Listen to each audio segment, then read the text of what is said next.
I'm Alicia and welcome back to my YouTube channel. So today's video is going to be all about my packing essentials if you're travelling with just a cabin bag or a carry-on or hand luggage bag or whatever you want to call it. And I'm going to share with you some of my best packing tips and travel essentials if you're just travelling for a few days but you're not really sure what to take with you. I'm heading to Ottawa next week for 2.5 days and I'm so excited. Partly because I've never been to Ottawa before, so I'm excited to explore, but mainly because I'm going to go see my parents there. They're flying in from the UK. We're going to spend a couple of days there and then head back to Vancouver, so I'm so excited. I haven't seen them in over 5 months, so it's been a very long time, so yeah, it should be a nice few weeks. Anyway, I really hope you like this video and you find it useful, and let's get into it. So my first essential is obviously a good travel bag. So I'm going to be using this carry-on case. It's by Victorinox. It actually looks massive compared to my face, but it's not that big. And it also has 8 wheels. As you can see, I'm just throwing it around. It's so lightweight. I think it's under 3 kilos, which only means more room for shoes and clothes, so it's brilliant.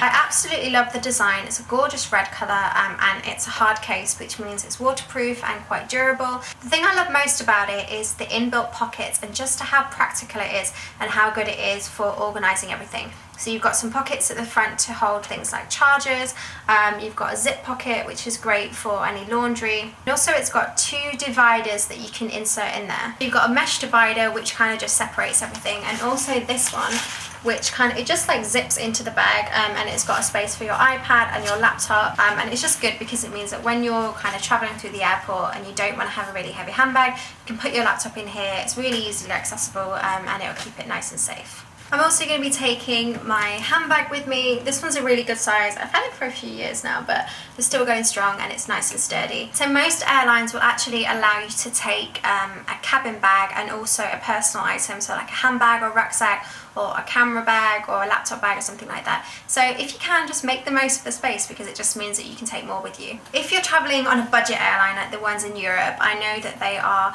so stingy when it comes to baggage and they won't even let you take a handbag as well as like a little suitcase.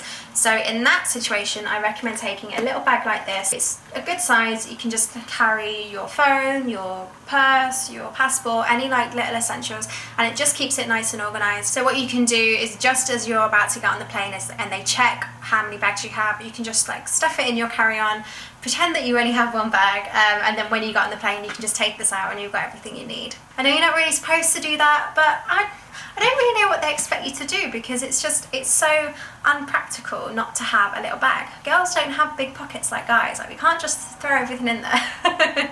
So my best piece of advice when it comes to clothes is to check the weather forecast before you go. You really don't want to pack for completely the wrong weather. So just think about what you're going to be doing when you're there, and plan what you can wear each day and each night. And also don't pick items that you can only wear like with 1 pair of shoes or with 1 jacket or something like that. Choose the most versatile items that you can mix and match. So that's why I love camis, because you can just wear them with pretty much anything. I checked the forecast for Ottawa and it says it's going to be about 32 degrees, so I think it's going to be really, really hot. So I'm just going to take with me like lightweight clothes, like a few camis, a pair of denim shorts, a cute dress that I can wear day or night, this khaki vest that's really versatile and goes with pretty much anything, and also a white blazer. For me, a white blazer is kind of just a staple because you can pretty much wear it with anything, and it's a really easy item just to dress up your outfit. And it's also good to remember to wear your heaviest clothes when you're traveling. So I think I'm going to travel in a pair of jeans, my espadrilles, and this big grey cardigan. I always get so cold when I'm on the plane, like I'm always freezing. So I always like to have a nice big cardigan just to stay nice and warm and cozy. In terms of shoes, I think 3 or 4 is probably the maximum that you can get away with for like a 3-day trip. I'm going to be taking a nude pair of heels just so that it kind of goes with everything, a pair of espadrilles, some cute little leather shoes, and a pair of sandals. If you're traveling in winter, you can probably get away with maybe 2 pairs of boots and a pair of heels. Obviously boots are much heavier.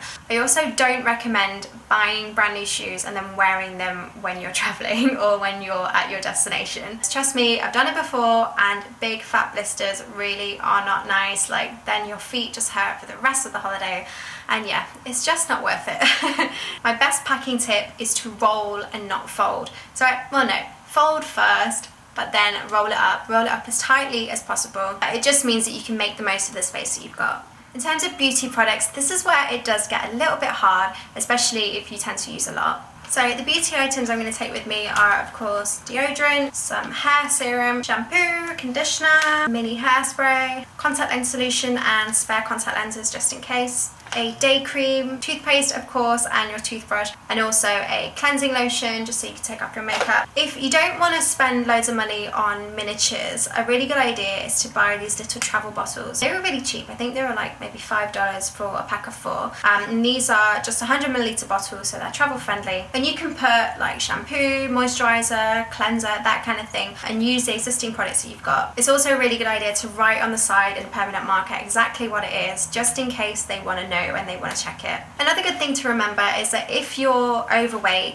like overweight is in luggage, let's try that one again.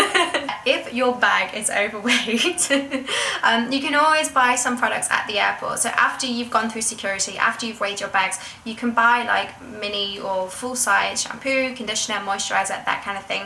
You won't be able to bring it back, but if you're going to be using it, say you're traveling with your partner or your friend and you're going to be washing your hair a lot, it's a good idea because it means that it doesn't eat up your weight, and you can just throw it away when you've done with it.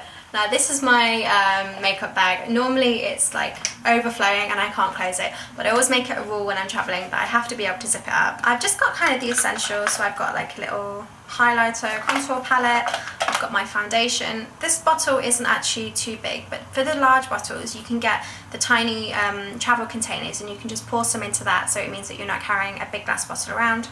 Got some concealer, some mascara, some bronzer, primer, bit of eyeshadow, some eyebrow products, just kind of the essentials. Like I'm not taking my big palettes or anything like that because I probably won't need them, and it's also just excess weight. I do have quite a large selection of makeup brushes, but I've narrowed it down to a few and I'm just going to take them in this Ziploc bag. Especially when you're traveling with shampoos and stuff, you avoid any shampoo explosions if it's in like a sealed bag. But for things like beauty products, gadgets and wires and makeup and that kind of thing, Ziploc bags are great.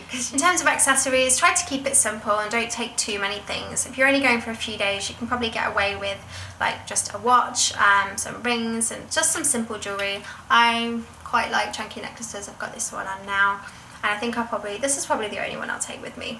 Also, don't forget things like sunglasses. I got these from Aldo and I absolutely love them, and your normal glasses if you wear contact lenses. In terms of styling, it's best just to take the most versatile tool that you can. You can get some really small travel hair dryers that are nice and light, but most hotels will have a hairdryer anyway. So you could take your hair straighteners and you can use that to straighten or curl your hair. I'm going to take my waving rod with me, which I swear by. I really like it. It gives really nice curls, and it's very portable. Another good thing to have is obviously a hairbrush and a clip. In terms of tech gadgets, it's really up to you depending on how much you want to take. I'm going to take my camera, which obviously I can't show you because I'm using right now. Definitely the charger. I'm going to take my GoPro, laptop, and of course the charger, headphones, iPhone charger, and I'm going to take my Kindle, but I can't actually remember where I put it. I'm going to have to find that before I go. Another thing which saved my life so many times is this Rav Power battery pack. I got it about a month ago before we went to Pemberton Festival, and it's so good. Like, it has 3 charging ports and it has about 9 iPhone chargers in it. So if you're going away for a few days, that's basically more than you'll need. And it just means that when you're traveling and when you're on the plane, you don't have to worry about your battery dying or finding charging stations. And last but not least, the things that you cannot leave without. Of course, your passport, because you're not going to get very far without a passport, and your purse with all your money and your cards and everything like that. Things like, you know, clothes and beauty products and anything like that, if you do forget it, it's not the end of the world. You can always just go and buy it. Oh, and I almost forgot, underwear. Don't forget to take underwear. Girls, just plan your outfits first and then you can choose which like bras and pants and stuff you take. Yeah, that's definitely one thing that you should not live without. I will be doing a few more videos in the coming months, and I'm hopefully going to do a travel vlog from the Ottawa trip, so keep an eye out for that too. And if you like this video, please give it a thumbs up and leave me a comment below and hit subscribe if you want to see more. If you want to find me on Instagram or Twitter or Facebook or anything like that, I popped a few links down below and also a link to my blog. And I've also put some links to some of the products that I've mentioned if you want to go check those out too. Okay guys, thank you so much for watching and I'll see you next time. Bye!